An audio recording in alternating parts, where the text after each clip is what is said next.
ജീവിതത്തിൽ ആദ്യമായി വിളവെടുത്ത തോട്ടത്തിൽ നിന്ന് തന്നെ തണ്ണിമത്തൻ കഴിച്ച സന്തോഷത്തിലാണ് തൃക്കരിപ്പൂർ ഗ്രാമപഞ്ചായത്ത് പ്രസിഡന്റ് വി.കെ. ബാവ. പഞ്ചായത്ത് മെമ്പർ കൂടിയായ ഫരീദ ബീവിയുടെ തണ്ണിമത്തൻ കൃഷി വിളവെടുപ്പ് ഉദ്ഘാടനം ചെയ്യാൻ എത്തിയതായിരുന്നു അദ്ദേഹം. പാട്ടത്തിനെടുത്ത സ്ഥലത്ത് തണ്ണിമത്തൻ കൃഷി ചെയ്ത് 100 മേനി വിളവെടുത്ത് തൃക്കരിപ്പൂർ പഞ്ചായത്ത് മെമ്പർ ഫരീദ ബീവി. തൃക്കരിപ്പൂർ ഫാർമേഴ്സ് സഹകരണ ബാങ്ക് ഹെഡ് ഓഫീസ് പരിസരത്ത് 2 മാസം മുമ്പാണ് ഫരീദ ബീവി 50 സെന്റോളം ഭൂമിയിൽ നിലമൊരുക്കി വിത്തനങ്ങളായ തണ്ണിമത്തൻ, വെണ്ട, കടല, ചോളം എന്നിവയുടെ കൃഷി ആരംഭിച്ചത്. എന്നും വെളുപ്പിന് പറമ്പിലെത്തുന്ന ഫരീദ ബീവി വെള്ളമൊഴിച്ച് ചെടികളെ പരിപാലിച്ചാണ് മടങ്ങുക.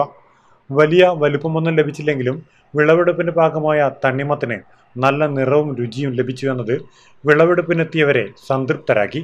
Trikaripur panchayat president VK. ബാവ തണ്ണിമത്തൻ വിളവെടുപ്പ് ഉദ്ഘാടനം ചെയ്തു. ജീവിതത്തിൽ ആദ്യമായാണ് വിളവെടുത്ത തോട്ടത്തിൽ നിന്നും തണ്ണിമത്തൻ കഴിക്കുന്നതെന്ന് പ്രസിഡന്റ് കൂട്ടിച്ചേർത്തു. കർഷകയും പഞ്ചായത്ത് മെമ്പറുമായ Fareeda Beevi, Fayis Beericheri, CDS chairperson M. Malathi, bank president V Vijayan, കൃഷി ഓഫീസർ റെജീന, കൃഷി അസിസ്റ്റന്റ് സതീശൻ, ജബ്ബാർ, റഹ്മത്ത് എന്നിവർ വിളവെടുപ്പിൽ പങ്കുചേർന്നു. Network news, Trikaripur.